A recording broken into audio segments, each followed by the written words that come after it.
Alright, today we're going to talk about Chapter 10, Personality, in our long pursuit of AP Psychology. Now, personality is pretty much what you think it is.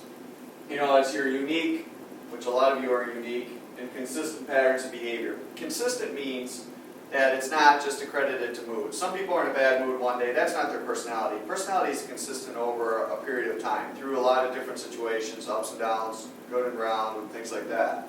Now, personality researchers look at basically how to explain our uniqueness and to account for our consistency. So again, the typical question is, personality is defined as you look for two things, unique and stability, and you simply see it right here, unique and consistent pattern of thinking, feeling, and acting. Now, Freud was kind of an orchestrator. Freud's a big part of this chapter. In fact, he's half the chapter. And Freud, you always have to remember, when we revisit him again, it will be in the therapy chapter. But Freud basically began to develop his personality theory from treating people for psychological disorders that didn't have physical causes to explain. So in other words, people were experiencing delusions or hallucinations, false beliefs, false perceptions, but there wasn't a physical reason for them to see it. So he felt there was more to it than just physical causes, which basically led to his psychoanalytical therapeutic approach. And what he concluded about personality was that personality was the result of basic drives, things we're born with, and psychological thoughts or memories, things that surround us, or how we interpret things. Now, he believed that the personality is influenced by the unconscious, and that's got to hit home with you. Every time you see unconscious, that's Freud. And what the unconscious is simply the I don't know. It's comprised of thoughts, feelings, past memories, behaviors that simply we don't know why they impact us or affect our personality, but they do. So in other words, we get thoughts, we get feelings that we don't really know where they come from. Someone comes up to us, we get this weird feeling that they're not a good person. We don't know where that thought came from, but Freud would say it came from your unconscious.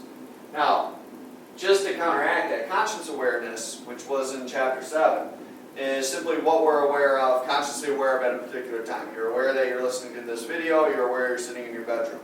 Preconscious or subconscious is simply right below conscious awareness. This is basically your past memories. In other words, you can easily bring it back into conscious awareness. If I asked you, what you had for dinner last night, you weren't consciously thinking of it when you entered into the classroom, but I can easily retrieve it and bring it into your conscious awareness. If I asked you what it was like to be born, most of you have no idea, because that's filed away in your unconscious. You went through it, and you were alive, so the memory's somewhere, and it's in your unconscious, which means you can't retrieve it. Okay, and that's an example. Okay, it affects you, but you can't retrieve the information, so you don't know quite how it affects you. Now, which of the following discovered that all disorders can be explained through, cannot be explained through physical disorders? And that's, like you said, that's Freud. Now, another good question. Freud believed that a person's thoughts, feelings, and behavior are determined by, you always look for the word unconscious, which you see right up in the beginning, letter A. Okay? Now, in terms of the development of personality, that brings into play the id, ego, and superego. Okay? And Freud believed the personality, our personality, is the result of the interaction of these three components, the id, ego, and superego. Now, the id is the most primitive. I always like to say it's the most, animal, like comparison. The id is you're born with, and it's primarily based on, gratification and instincts. In other words, I always like to use a couple examples to explain the id. One, you're born with it, which your other parts of your personality haven't fully developed. So the id is simply demanding immediate gratification. It always wants something, and it will not listen to rhyme or reason. It either gets it, or it will simply put up a little, act when it doesn't get it, another little temper tantrum. So in other words, when a kid cries, or a little baby cries hysterically, you cannot talk a baby out of crying, because they're going to cry until they get what they want. That's the id. That's a good image of the id. The other thing is, the id's like an animal, all right? For example, it's not going to be able to be, a tiger is not going to be able to be reasoned with, okay? Once a tiger makes up its mind, it wants something, it's going to go after it. You can't say, wait, Mr. Tiger, I got a family, don't eat me. It's not going to work like that. Now, the id's psychological energy, comes from two opposing instinctual drives. An instinct means you're born with it. It's a fixed pattern of thought. One is eros, which is your part of your personality that, or part of your instinctual part of personality that tries to preserve things. Okay? In other words, alerting an individual to hunger or thirst. So eros is, when I say preserving life, it's protecting you. It's trying to alert you to things like, for example, that you have to eat. It produces hunger. It produces thirst. Because then with those, produces of those two drives, it will drive you to get something to drink, preserve your life or fulfill it. Thanatos is our death instinct. Okay? It is responsible for aggressive and destructive behaviors. Death instinct, some people get satisfaction off of destruction. You see somebody break something and they're actually excited about it. Remember, the id is your instinctive drive. Okay? It is primitive and it's not affected by morality or value. So a lot of times people don't know why they do the things they do because they're operating on the id. Now, the id is governed by the pleasure principle, which, again, demands immediate gratification. Okay? Now, a baby cries in the middle of the night, demands immediate gratification. Right away, you see immediate gratification, you're going to look for, the id. And the id operates according to the pleasure principle. Okay? Now, development of the ego emerges from the psychological energy of the id. Basically, it's partly conscious and represents the rational decision-making and personality. So the id is our instinctive drive that's very animal-like, that cannot be reasoned with. In response, the ego is our decision-maker. Okay? And the ego relies on the reality principle, which is necessary. It delays the demands of the id. So the ego being the decision-maker, when I say it operates according to the reality principle, it looks at the reality of the situation. Okay? The id doesn't look at reality. The id wants something and wants something right away. It's not going to be altered. But the ego, which basically came around to battle the id, so to speak, delay the gratification of the id, simply delays the gratification by looking at the reality. The reality is we can't do this now because it's not a good time. Now, your superego emerges around 5 or 6 years of age. Now, I don't want to go too far back in this course, but this is kind of when morality starts to be, a central aspect to children. Most kids are born, okay, without the sense of right or wrong, which means they can be only disciplined in terms of obedience, which if you remember Lawrence Kohlberg's level, that's pre-conventional morality. Now, around age 5 or 6, the superego, which is our conscience, our sense of right or wrong, it's based on, our schooling, our parents' raising, okay? That's where a lot of our values come from. Now, if one does not live up to the superego's standards, they experience guilt. So the superego is what tells you, what you did last night was wrong, and it's going to make sure you feel bad about it because it doesn't want you to make you do it again. So again, the ego makes a decision in terms of what you're going to do based on, the temptation of the id or the urges of the id, because that's kind of like animal-like, and the morals and your values, which are represented by the superego. So remember, superego is like your Superman. He's a good guy. Now, another good question. Susie was tempted to cheat on her exam, but quickly remembered that cheating is wrong and immoral. Okay, what part of Sigmund Freud's personality structure provides guilt? Of course, most of you say superego. Now, defense mechanisms, okay, are designed to simply battle the urges of the id and the guilt provided by the superego.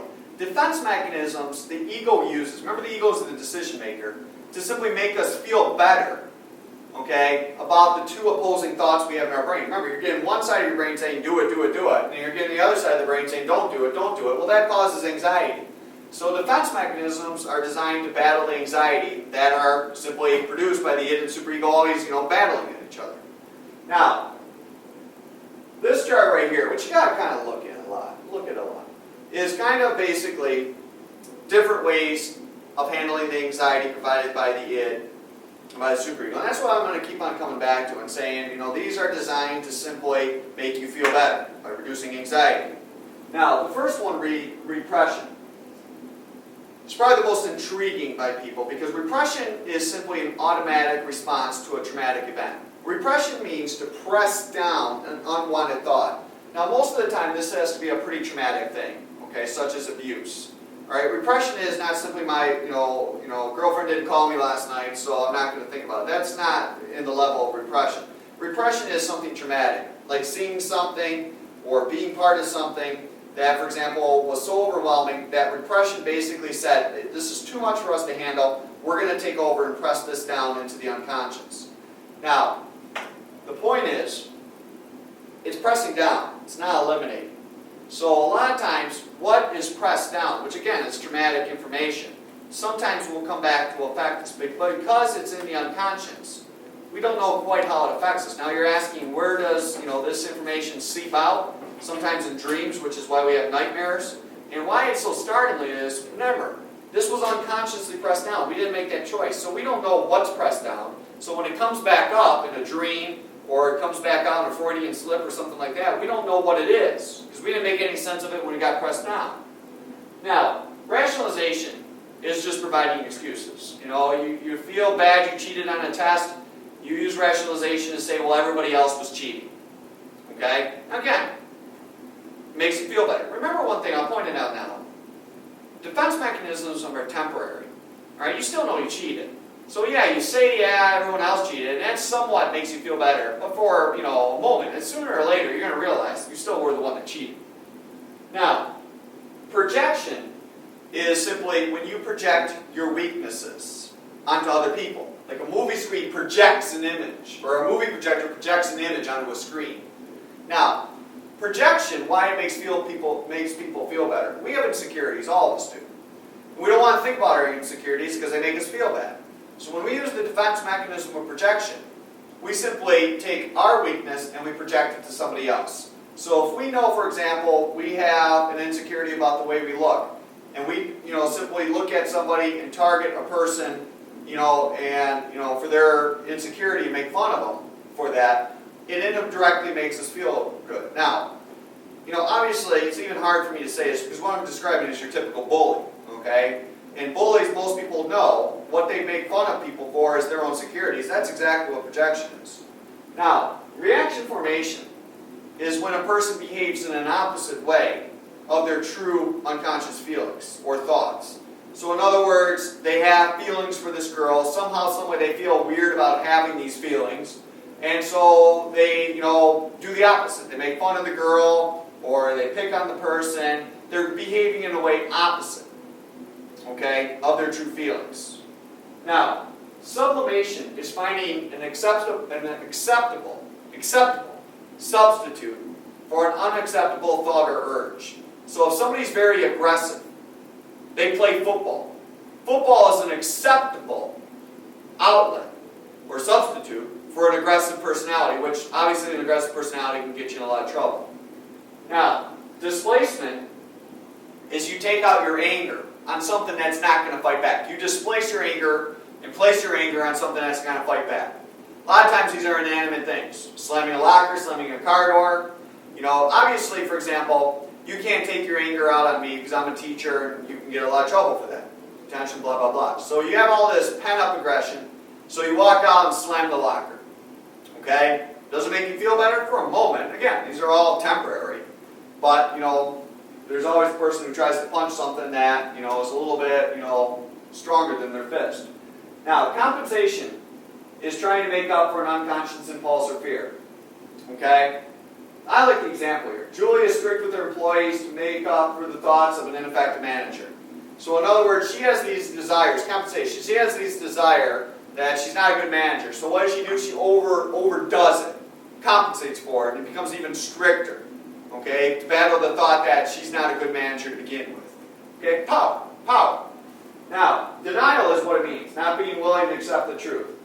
Often with addictions, you see denial.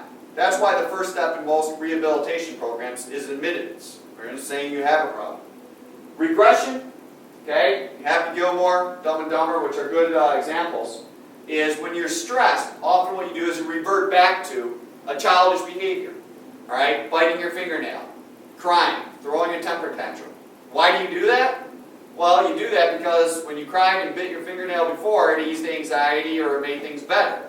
Okay? So we regress. Regress means to go back. Go back. Now, a couple good questions here. You're going to know these questions. Okay? Will received enough on his exam. He quickly pointed out to his fellow classmates that their questions were not covered. Sounds like Will's using some excuses here. Which one's excuses? Well, there you go. To rationalize means to use excuses. Now, stages that occur through personality development. Freud believed that personality develops through a series of 5 distinctive psychosexual stages. Now, each stage is unconsciously associated with an area of pleasure called an erogenous zone, which is connected with a specific part of the body. Now, long and short of it, what Freud is saying is that the id is searching out unconsciously certain parts of the body where it can get immediate, satisfaction or pleasure. Now, if it's not allowed, the id, if it's not allowed to properly search out this erogenous zone, it becomes fixated on why it wasn't getting enough time to search out this specific zone. Fixation, is a defense mechanism that occurs when the individual remains locked in a pre-infantile time period with a certain part of their body. Some of you are saying, what does that mean?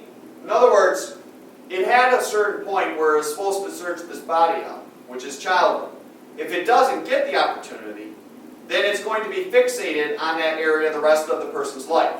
And so they're going to simply have adult-like behaviors that they should have abandoned during the childhood.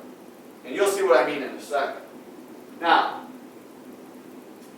oral stage, which is 0 to 1. This is when the id is basically associating pleasure with the mouth area.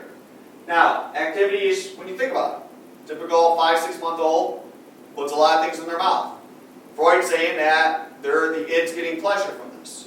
Now, if, for example, mommy or daddy doesn't allow the child to put these objects, like a pacifier, toy, whatever, in their mouth, they become what's called orally fixated. And again, fixation is they're locked in an infantile time period, even as an adult. So as an adult, what do I mean by that? And this is where it all will become clear for you, is that they're constantly biting on straws. In other words, they're being typical of a 5-month-old. They're always putting things in their mouth. They're chewing on a toothpick, a straw. But here's the thing, people. Notice I said the word unconscious. That means they're not aware they're doing it. So somebody who has a straw in their mouth, a lot of times they don't even know the straw's been in there for 45 minutes. Because it's unconscious type of gratification. Now, the second stage, the anal stage, is about 2 years old. And the pleasure is associated with the anal area. Now, the activity is proper toilet training. Main thing is, child learns control. Potty training is control. It's independence. It's really the first activity they do on their own. Now, most of you would say, well, what's the fixation part? If the parents do not allow the child to simply exercise this control or gain control and do it on their own, in other words, if the parents interfere in this process, which they shouldn't, what happens is the fixation is they develop what's called anal retentiveness or anal expulsiveness. Anal retentiveness is they have obsessive neediness, or they want things in order. So somebody that's anal retentiveness, you walk into the room and move something, they get upset and they move it right back. Well, here's the thing. That's an aspect of having control. You want control over your items. Why? They didn't get it when they should have, when then too, and they're trying to make up as an adult. Again, there's your fixation thing. Then there's the opposite, anal expulsiveness, which is, extreme messiness. Now, phallic stage is kind of the important one here, people. Because 3 to 5, this is when the superego is emerging. Remember, the superego comes around that time, and that's your conscience. It's got to develop here, and if it doesn't develop here, there's going to be probably some long-lasting effects. So there's a window for the superego to develop. Now, Oedipus complex, and electric complex, very controversial subjects. Oedipus complex is, again, unconsciously, that you have this affection for your mother and this resentment for your father. Now, you learn, the boy learns sooner or later that it's not right, and basically says this type of thing in its mind. Well, if you can't beat them, join them. So they identify more with their father. And when you think about that, I don't want to go too much of an explanation, but boys tend to be like the attachment theory with the mother. The mother is the caregiver, but they often identify with the father. So when it comes to activities, playing baseball or whatever, they have a tendency to go to the dad. When it becomes things like emotional pain, they run to the mom. So that's the attachment theory would say. If you remember, the emotional bond between caregiver and infant, that's going to be the mom. But the identification, teach me how to play baseball, teach me right or wrong, that's going to be the father. And that's the key thing I said. Because the father is going to be responsible then, with the defense mechanism of identification, of teaching the boy right or wrong, which again is your superego. Now the electric complex is, remember, Freud only studied males at this point. So electric complex was given to, not leave females out. A lot of people even question that the electric complex exists. Okay, it's the same type of Oedipus complex. Now, again, during which psychosexual stage? Okay, they develop affection for their mother, and that's the phallic stage, when the Oedipus complex occurs. Now, the last two stages, remember there's 5. Latency stage is late adulthood. And what happens during this stage, okay, or it should be late adolescence, I'm sorry, is basic, or late childhood, I'm sorry, is that sexual impulses become, so to speak, dormant, don't exist. So when I say this is late adolescence, or I would say late childhood, I keep saying it wrong, this is like upper elementary. You still see girls, they're kind of, with girls, and boys, kind of interact with boys. Okay? And again, middle school you start to see the two groups starting to come together, and that's the genital stage. Okay? And that's adolescence. And simply what happens is they start to get feelings for the opposite sex. Okay? Now, Neo-Freudians were simply followers of Freud, who basically modified the key word, because obviously Freud talked about some controversial things, modified some of his theories. Now, one of those controversial topics, which shouldn't be a guess, was the Oedipus complex. Now, Carl Jung was a Neo-Freudian. He disagreed with Freud on the role of the libido. Libido is, and I kind of overskipped that because I knew I was bringing it up here, is where the id gets all its energy. That's your psychic energy. Okay? Now, he believed there was more to it than sexual energy. Okay? Now, he also did not believe that a person goes through developmental stages, like I talked about with the psychosexual stages.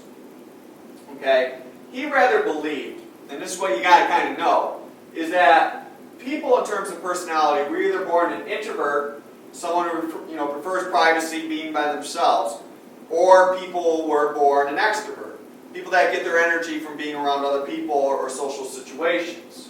Now, Jung also believed that we have a personal conscience, which is very much like Freud's unconscious.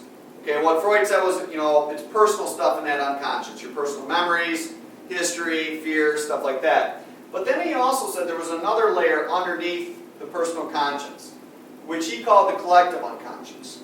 And this is shared ancestral information. In other words, what's passed down from your ancestors. That's meant to be given to you to promote, growth and survival. Now, again, all this is hard to prove. But if you think about it, your collective unconscious, there are some times where you just get bad feelings. You shouldn't be here. Or this person's not right. Well, Jung would say that was contained in your collective unconscious to protect you. Okay? Now, what's in the collective unconscious? Archetypes. Archetypes are shared symbols by, society. Like, I have an example there. Everybody kind of knows a snake represents evil, or a mother represents nurturing. So, what's interesting with Jung's theory is that he would say it's easier to make somebody afraid of a snake than a flower. Well, because we have, this collective unconscious information that basically provides us with the feeling that snakes are bad and flowers, are good. It makes sense. Now, other Neo-Freudians, Alfred Adler believed that our personality is the result of our striving to be superior. Now, he believed this was an innate desire. We're born with this ability to be better than everybody else, to be superior. Now, part of where this comes from is childhood. He believed that during childhood, we develop inferiority because we always have to rely on other people to do things, which we are. We're dependent on people. So being dependent for a long period of your childhood makes you want to be more superior in life, gives you the energy, the motivation, which I think there's some truth to that. Okay? Now, Karen Horney basically said that social restraints were simply why women feel inferior to men. In other words, women, and you gotta remember, Horney wrote this theory a while ago. Women were not given the same rights as males, and as a result, their personality was to break through these restraints, to be more independent, to be less dependent on males because that's what society expected of them. And she said, conflicts within social relationships lead to our anxiety and defensive personality. Now, moving toward people need relationships, need approval in their relationships. Moving against, want control in relationships, and moving away, need independence, like an introvert that Jung talked about. Now, some questions. Stan is the youngest, very competitive families. Result, Stan does not get any attention or succeed in family activities. I've noticed that he strives to win at all classroom activities. So he's trying to compensate. Okay, for the fact he's inferior. By being superior, and that's your boy Alfred Adler. Now, here's the thing. The main criticism of the psychodynamic perspective, it's nice, it's interesting, it's been lovely talking about. You just can't prove what Freud was trying to say. Alright, how do you study what you don't know? And that's the unconscious. Alright, it's a nice theory. Yeah, all of us would agree there's things that we don't know why they bother us, they just do. Okay, and it's easy to explain, well, that's just in your unconscious. But at some point, remember, psychology is, based on empirical evidence, science, scientific evidence. And there's just very little here. Okay? Now, Freud also used, here's a little blast from the past, he used case studies. Which case studies are great. They give you a lot of detail. But they're just not generalized, to, the population. They're atypical. Now, Freud, the positive is, Freud gave so much information that it made people really interested in the topic of personality. So good for you, Sigmund. Now, trait theory, which is another perspective of psychology. Okay, personality traits are like adjectives. Adjectives describe. That's what personality traits do. Personality traits are kind of like a personal ad. Outgoing, fun, creative. Because looking at these traits is supposed to help us predict what this person's like. You read a personal ad about somebody, it's supposed to predict in your mind what that person will be like when you meet them. Now, I think we all know where we're going with this. Most of the time, traits are not the greatest thing in predictive behavior. People a lot of times are not what they think or what they display in terms of traits. Now, we do have to decipher between traits and type. Type is when someone's the cheating type or sympathetic type. Type is a number of traits. So if somebody is the cheating type, that means they're also, what their traits would be. Remember, it's a number of traits. They'd be dishonest, deceitful, mysterious, a number of traits. Like here I got someone's the affectionate type. That means they're sympathetic, dependent, trusting, caring, open, things like that. Now, Allport was kind of the first person to identify the majority of traits. Now, what he found was, he identified more than 18,000 objectives. Okay? Does it stop? No, not yet. You got a minute. Okay. He developed more than 18,000 traits. Now, he basically sorted these traits. Cardinal trait this is really for unique people. Okay? Special people. Like people that are famous, like Martin Luther King, okay, or Sister Mary Jones. And what these people are, they have a cardinal trait, like a dominant trait that simply rules out everything, rules everything they do. Martin Luther King was a very compassionate person, no matter what he was doing, okay? Now, again, cardinal trait is one superior trait. Most of us don't have a cardinal trait. We have what are called central or source traits. And most people are easily recognized and they have a strong influence on personality. These are like your 4 or 5 traits. There are some people, like most people would say about me instantaneously, I'm caring. That's my source trait. Okay? I'm dependable. Okay? That's my source trait. It's easily observed by everybody else. That's your building block of personality. Now, source traits, there's usually 3 or 4 or 5 of them. That's who we are. That makes up who we are. But secondary or surface traits is kind of like, for example, specific to a situation. So like I was saying, I might be impatient when I'm in a stressful situation. Now, I'm not impatient all the time, so it's not a source trait. So I always like to say it like this. On the surface, he's a nice guy. That's what we see in a situation. But deep down inside, he's arrogant. Deep down means the source. Okay? Now, everyone knows Tom as a caring person, no matter what the situation is. So that's his personality. So right away, it would be a source or a central trait. Okay? Now, Raymond can tell, another trait theorist, based his research off of Allport's work, but said, you know what? That's a lot of traits. We got to come up with a method to narrow it down. So Raymond Cattell used a factor analysis to simply find relationships between traits. A factor analysis, big one you got to know, people, big one. a mathematical formula that shows a relationship between factors or traits. So what he found, for example, if someone's caring, that's going to be related to being dependable. So if you're caring, you're dependable. So what he did was look for relationships among all these traits. And he was able to sort them that way. Now, he believed certain central traits, remember that's your source traits, would be related to certain secondary traits, okay, which is your surface traits. Now, he identified 16 basic personality factors that are shown through the 16 personality factor questionnaire. So he found a relationship among these 16 basic traits. Now, Hans Einzig, who looked at the biological factor, in other words, what we're born with, and he found that we are born with, in other words, inherit different dimensions, okay? Now, what he found was people are born between introversion and extroversion. So like on a spectrum, you fall in between. Introversion, kind of shy, being private. Extroversion, being, outgoing. Most of us are in between. We're not really 100% one or the other. Because some of us, have a little private side to us, and some of us have an outgoing side. So he charted we're somewhere in between this. Now the other one, okay, the dimension that we're given or inherit, is the emotional stability dimension. Alright, emotionality on one side, you're very moody, alright, very neurotic, always kind of ooh. And on the other side is stability. This is your more concrete, your moods don't change a lot, you kind of stick to yourself, you're really kind of one kind of mood. We know what we're going to get with you. And again, we're all somewhere in between, because some of us sometimes we're ooh, and sometimes we're, like a rock, we're just very stable. Now, mathematical formula is used to describe the relationship among traits. Again, yeah, factor analysis. Shows how factors are related. Nice way of saying that. Now, this one's always, going to be tested. Big Five model. The Big Five source central traits. Okay? And this was Paul Costa and Robert McRae. And what they thought was Raymond Cattell identified too many with 16. And Hans Einzig too few with just a couple dimensions. And they used a factor analysis, and they came up with 5 big source traits that most of us fall on.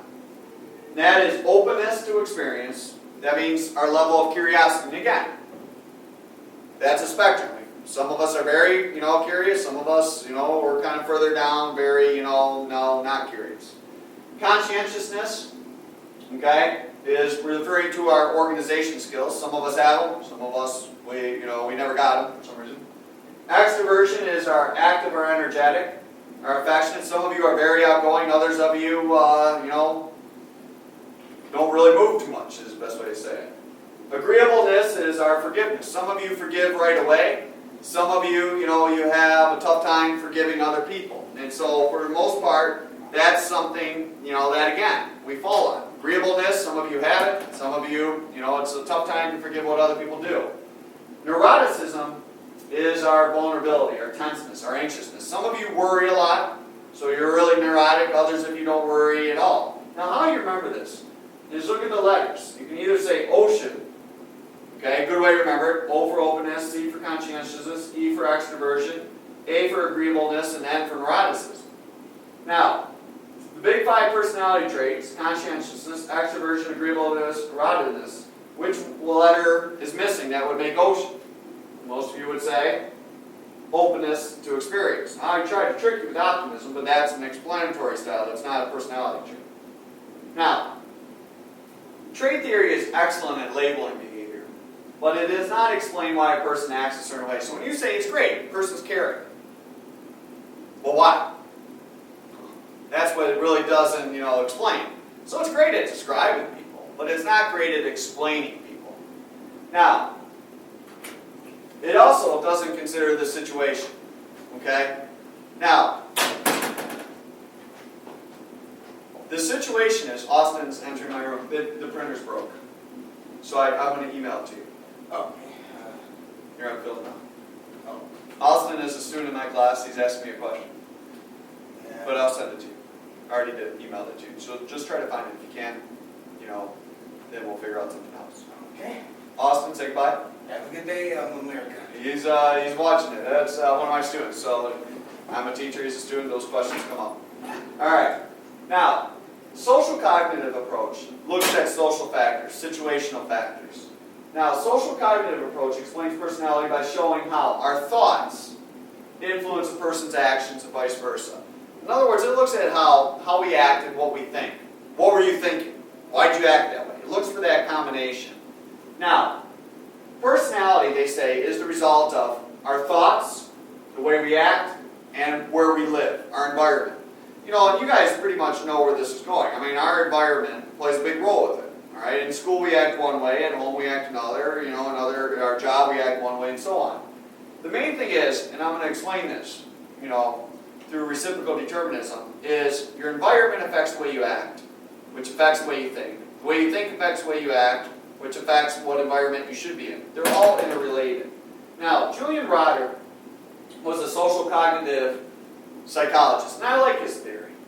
But he believed people's expectations about an event will shape the way they act, hence what they think, their personality. And what he referred to was these expectations that we place. I mean, some of you expect to be successful, some of you expect to do well, poor, whatever. Where does that come from? It comes from how much control you think you have. That's a big factor in your expectations. If you expect to be successful in this class, that means you feel you have control over the situation. And that's referred to as internal locus of control. I for internal stands for I have control in this situation. Okay? External locus of control is that you don't have control.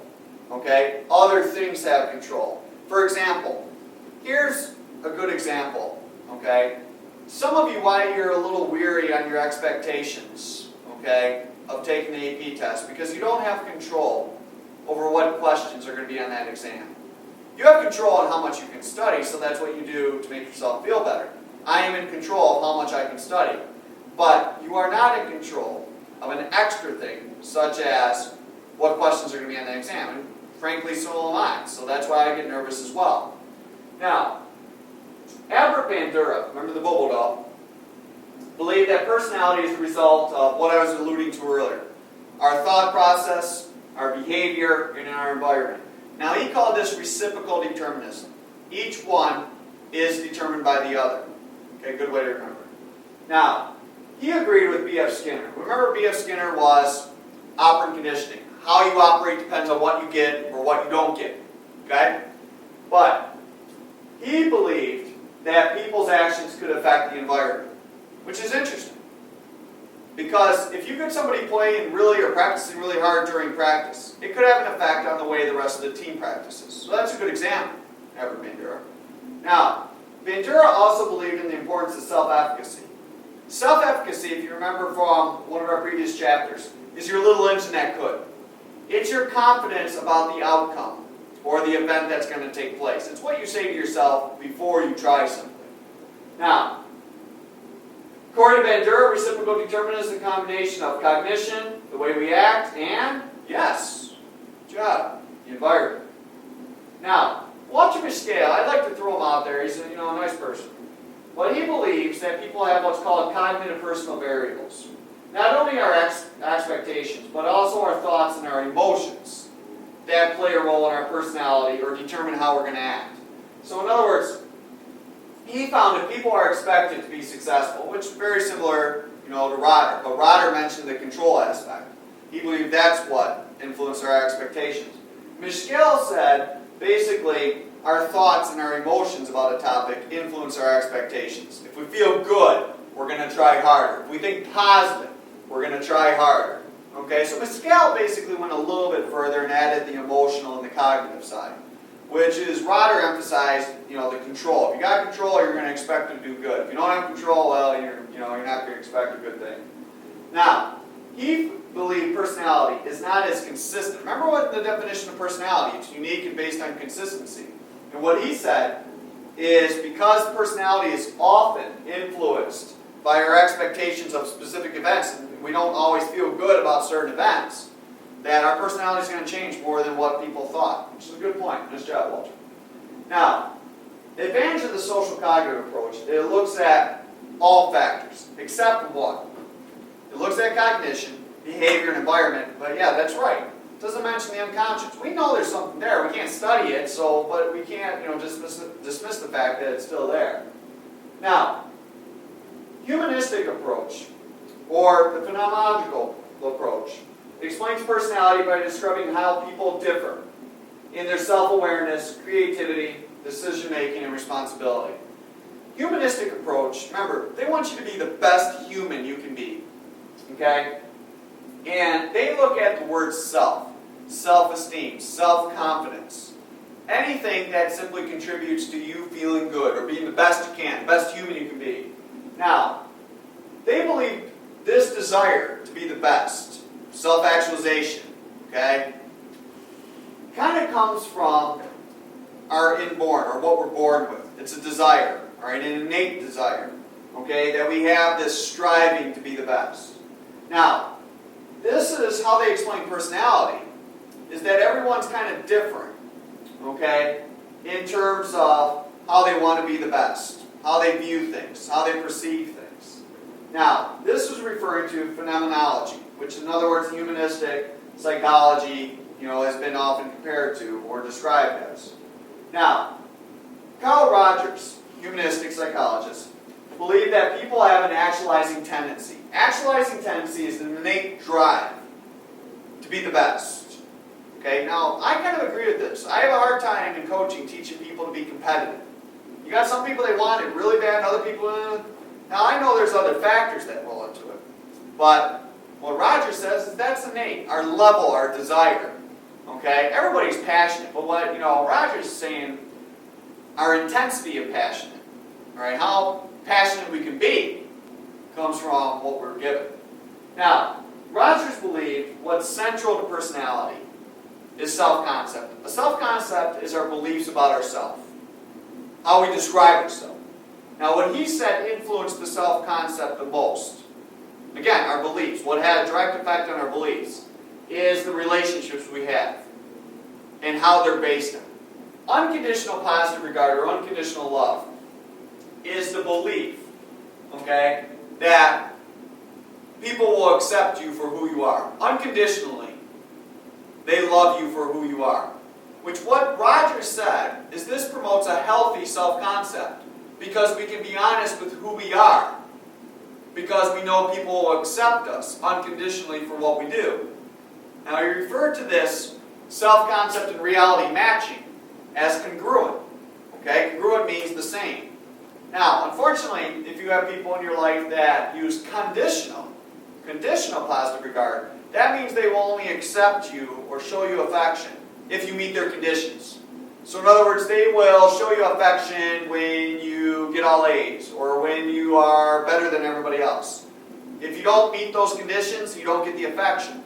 So that promotes an unhealthy self-concept because people are going to be more likely to try to live up to someone's conditions instead of being who they are. And that's called incongruence. Now, Maslow, or Rogers, said that the blank is an innate drive. Actualizing tendency. Nice job. Got that before I did. Now, Maslow, remember him from chapter 5, was on the motivation side of things. And he said people are motivated to achieve self-actualization. Well, that drives their personality. Now, we know pretty much, the hierarchy of needs, and people are motivated to get from the bottom to the top. The higher you get in the hierarchy, the better. But he said people can kind of get lost. And this is where their personality is described. They can get lost in this pursuit of self-actualization. Like deficiency orientation, as they lose focus of being the best and just focus on materialistic, meaningless goals. So instead of being the best employee, all right, because it will make them feel good to be the best or work to the potential, they feel the more they buy or own or sell or keep, that will define their success. They get lost. Growth orientation occurs when people focus in how to perform and better their achievements. In other words, they strive for self-actualization. Makes them feel good at the end of the day when they're the best they can, rather than how much they have.